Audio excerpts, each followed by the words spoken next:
Madame, Monsieur, bonjour et bienvenue dans le JT de la Revue Fiduciaire pour la dernière semaine d'actualité juridique de cette année 2022.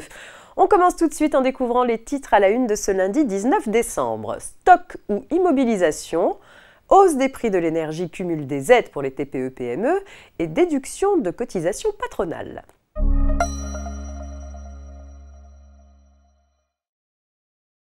Stock ou immobilisation, c'est la question qui ouvre ce JT.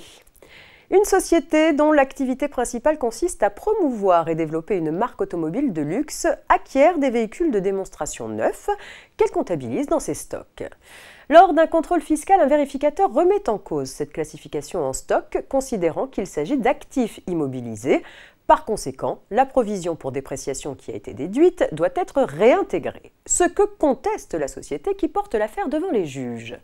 Ceci confirme que ces véhicules de démonstration constituent des éléments de l'actif immobilisé dès lors qu'ils sont affectés à son activité de promotion de la marque automobile dès leur acquisition.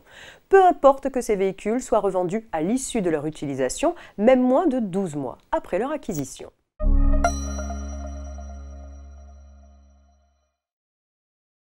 Il y a quelques semaines, le gouvernement a annoncé pour 2023 la création d'une nouvelle aide pour les TPE-PME face au surcoût de l'électricité.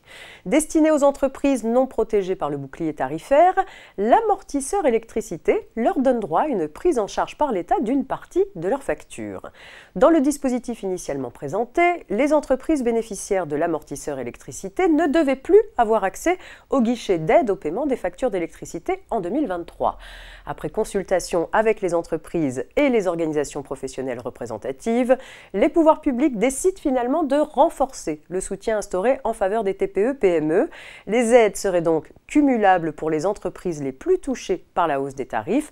Concrètement, les TPE et PME éligibles au dispositif de l'amortisseur électricité et qui rempliraient toujours, après prise en compte du bénéfice de l'amortisseur, les critères d'éligibilité au guichet d'aide au paiement des factures d'électricité, pourraient également déposer une demande d'aide via le site impôt.gouv.fr. Précisons enfin que les bénéficiaires de l'amortisseur électricité auront toujours accès au guichet d'aide au paiement des factures de gaz.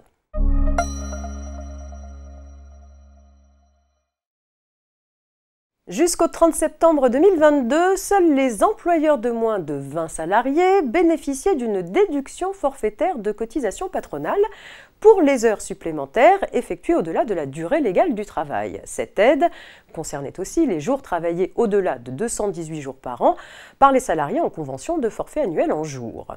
La loi pouvoir d'achat du 16 août 2022 a étendu le bénéfice de cette déduction aux entreprises de 20 à moins de 250 salariés à compter du 1er octobre 2022. Un décret donne le montant de cette déduction ainsi que ses modalités d'application.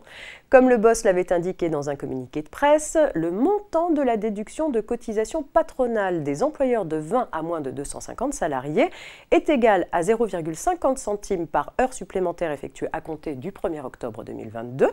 Pour les salariés en convention de forfait en jour, il est de 3,50 € par jour supplémentaire travaillé au-delà de 218 jours par an dans les conditions prévues par le Code du travail. En DSN, ces entreprises déclareront la déduction forfaitaire de cotisation patronale en utilisant le code type de personnel 005. C'est la fin de cette édition. Excellent début de semaine à toutes et à tous et à demain, mardi.